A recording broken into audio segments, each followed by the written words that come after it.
Presiden Joko Widodo menginstruksikan pengawasan terhadap industri obat harus diperketat. Hal ini disampaikan menanggapi kasus gagal ginjal akut yang menyerang anak-anak. Detail, ya. Yang paling penting pengawasan terhadap industri obat harus diperketat lagi. Nah, tugasnya semuanya. Ya. Bagaimana rencana impor obat Femopizol pada anak dengan gagal ginjal dan pengawasan Kementerian Kesehatan terkait obat sirup pada anak? Kami bahas bersama Muhammad Syahril, Jubir Kementerian Kesehatan. Juga bergabung bersama kami Dr. Pimprim Basarah Yanuarso, Ketua Umum Ikatan Dokter Anak Indonesia atau IDAI. Pak Syahril, Dr. Pimprim, selamat malam. Terima kasih sudah bergabung bersama kami di Sapa Indonesia Malam. Pak Syahril, obat Femopizol yang disebut sebagai obat penawar gagal ginjal akut. Bagaimana obat ini bekerja? Dan bagaimana respon yang saat ini sudah diberikan kepada sejumlah anak dengan gagal ginjal akut? Ya, jadi obat ini adalah obat yang kita sebut dengan antidotum ya. Antidotum, misalnya ke dokter, atau penawar ya. Kalau kita lihat seperti bisa ular, ada serum bisa ular, ada rabies, ada serum anti rabies. Ini juga begitu. Jadi cara kerjanya adalah melakukan istilahnya menghilangkan toksisitas yang terjadi akibat dari diethylene glikol maupun ethylene glikol yang dia terjadi di ginjal, Pak ya. Jadi sekarang ini kan ginjal nih, ya kan? Jadi terpusat metabolisme, jadi yang komponen obat tadi merusak ginjal berupa kristal oksalat sehingga terjadi sumbatan bahkan tidak dapat melakukan metabolisme dengan baik. Sudah dicobakan ke berapa pasien, Pak? Jadi alhamdulillah sudah dicobakan sejak tanggal 19 yang lalu dari Rumah Sakit RSCM ya. Jadi gerak cepat dari Kementerian Kesehatan karena Pak Menteri langsung mengontak Kementerian Kesehatan Singapura untuk meminta obat tersebut. Ketika dicobakan bagaimana responsnya kepada pasien? Yang dicobakan ada 60% dari laporan dokter utama RSCM itu memberikan reaksi yang bagus ya. Artinya mulai terjadi urin, kencingnya mulai ada, dan keadaan mulai membaik. Cuman yang sisanya masih bertahap, dalam arti kata belum terlalu signifikan seperti yang 60% tadi. Saat ini sedang didatangkan dari Singapura. Ada informasi yang beredar bahwa harganya cukup mahal. Ketika nanti sudah datang dari Singapura dengan jumlah banyak, apakah langsung diberikan ke 22 provinsi di mana terdapat kasus gagal ginjal akut, dan pembiayaannya bagaimana untuk keluarga dan juga pasien? Ya, itu pertama kita mendatangkan yang untuk di RSCM dulu kemarin karena juga tidak banyak stok yang ada, jadi dapat 10 itu sudah didatangkan dan saat ini kita sudah memesan ulang untuk 200 vial rencananya dari Pak Menteri, yaitu dari Singapura maupun dari Australia. Dan nanti tentu saja membagikannya secara bertahap dan memang sesuai dengan proporsional pasien-pasien yang dirawat. Tidak semua rumah sakit dibagi, tapi betul-betul rumah sakit yang sedang merawat. Baik, adakah hasil lab dari 102 obat yang kemudian kemarin disampaikan oleh Pak Menteri bahwa diduga ada kandungan ethylene glikogen dan juga diethyl glikogen, Pak? Ya, jadi 102 itu adalah obat-obat yang kita dapatkan dengan surveillance penyelidikan epidemiologi. Kita datang ke rumah-rumahnya untuk mendatang 102. Nah, ini sedang diteliti semuanya dan tentu saja ya menunggu kesabaran, baik itu kualitatifnya maupun kuantitatif. Apakah dia mengandung berapa persen kadar, apakah ini melewati ambang batas atau tidak. Tentu saja menunggu hasil penyelidikan selanjutnya, Mbak ya. Butuh waktu berapa lama sampai publik tahu ada kandungan yang berbahaya atau tidak? Maaf, mungkin saya tidak bisa menjawab itu. Mudah-mudahan nanti karena berkaitan dengan Badan POM juga akan merilis kapan akan dilakukan hasilnya, Mbak ya. Dokter Pimprim, selama proses uji lab investigasi ini belum keluar, ada imbauan untuk dokter anak tidak meresepkan obat 102 obat itu jika pasien anak tidak benar-benar dalam kondisi tertentu. Lalu jika ada orang tua yang anaknya demam, batuk pilek, apa yang harus dilakukan?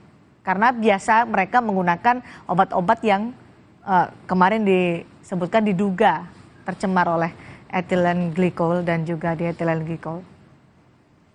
Baik, jadi sebetulnya ini kesempatan juga untuk edukasi orang tua ya, bahwa demam, batuk, pilek itu sebenarnya mekanisme pertahanan tubuh untuk mengeluarkan patogennya ya.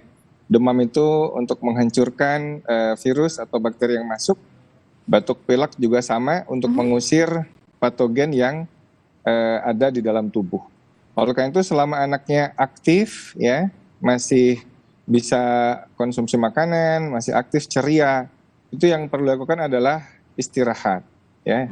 Cukupi hidrasinya, minumnya, dan kompres hangat di kedua ketiak maupun lipat pahanya, atau bisa juga rendaman air hangat. Ini cukup efektif dan cepat untuk menurunkan demamnya ya. Kalau memang diperlukan, suhunya memang tinggi ya, 39 ke atas, bisa diberikan obat panas berbentuk suppositoria atau yang diberikan dari anus ya. Atau juga bisa juga dari masih membolehkan diberikannya puyer parastamol ya, kira-kira 1/4 tablet untuk berat badan 10 kiloan ya. Jadi itu upaya-upaya sementara menunggu daftar obat yang dinyatakan aman oleh yang berwenang. Baik obat puyer maupun yang melalui dubur harus melalui resep dokter ya, Dokter Pimprim ya? Iya, sebaiknya begitu. Oke, karena selama ini kan ketika ada anak yang batuk pilek, demam, langsung diberikan obat paling tidak paracetamol sirup yang selalu ada di rumah-rumah, karena juga pernah diresepkan oleh dokter sebelumnya. Apakah selama ini artinya ada salah kaprah pemberian obat dari dokter, bahkan sampai akhirnya baru diketahui tercemar oleh senyawa kimia yang berbahaya? Ya, prosesnya seperti apa ini butuh investigasi ya, apa sebenarnya yang terjadi ya. Apakah obat sisa kemudian disimpan lama ya, seperti itu, ataukah memang kandungan zat berbahaya itu memang ada di dalam sirup tersebut. Ini perlu investigasi yang mendalam. Yang jelas faktanya kan memang dalam darah anak itu memang tercemar zat toksik yang memang tidak seharusnya ada di dalam darahnya. Itu perlu investigasi, Mbak ya. Baik, Pak Syahril, ini menjadi pertanyaan banyak orang tua. Kenapa baru sekarang kemudian dianggap etilen glikol dan dietilen glikol ini bisa memicu gagal ginjal akut pada anak, padahal obat-obatan sirup seperti yang disebutkan sebelumnya juga sudah lama dikonsumsi oleh orang tua, dikonsumsi oleh anak-anak ketika ia sakit. Ya, jadi kasus ini kan sebetulnya merebak di akhir Agustus ini, Mbak ya. Sebelumnya Januari, Februari semuanya ada, tapi hanya 1, 2, dan itu gagal ginjal akut yang tidak dicurigai ke sana. Tapi begitu seiring melonjak di Agustus akhir, September dan Oktober, dan dikaitkan dengan kasus di Gambia, Afrika Barat itu, maka ditemuilah secara penelitiannya bahwasanya obat-obat yang diminum pada anak ini mengandung tadi. Nah, pertanyaan tadi menarik sekali. Saya setuju dengan Dr. Pimprin tadi, melakukan, kita perlu kajian atau penelitian investigasi lebih lanjut. Nah, kalau pertanyaan tadi, kalau obat ini sudah lama beredar dan diminum, kok sekarang baru itu? Nah, itu yang kita membutuhkan investigasi, Mbak, saat ini. Oke, jadi untuk bisa menenangkan orang tua balita dalam kondisi seperti ini, apa yang bisa Anda sampaikan, Pak Syahril? Terakhir, silakan.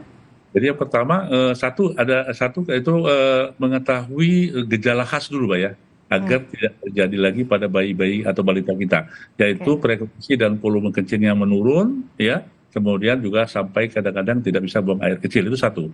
Yang kedua, jangan lagi kita sebarang minum obat saat ini ya, walaupun di iklan-iklan ada, kita tahu persis, tapi untuk saat ini berhati-hati betul, terutama yang sirup, tidak dikonsumsi dulu. Apalagi obat itu kadang-kadang sudah lama disimpan diminum lagi. Saya kira itu kepada orang tua, dan tetap tenang, insya Allah Kementerian Kesehatan dengan seluruh sektor yang terkait akan menangani ini dengan lebih cepat ya. Dokter Pimprim, singkat saja dengan pertanyaan yang sama, silakan. Ya, kita lebih bijak minum obat. Ini IDAI sedang kampanye demam, batuk pilek adalah sahabat anak, teman anak. Jadi tidak harus selalu diberikan obat-obatan, karena itu adalah upaya untuk mengusir virus atau patogen yang masuk dalam tubuh anak. Oke, tapi terus perhatikan ya, untuk kondisi-kondisi tertentu harus menemui dokter. Terima kasih Dokter Pimprim, terima kasih Pak Syahril sudah bergabung bersama kami di Sapa Indonesia Malam.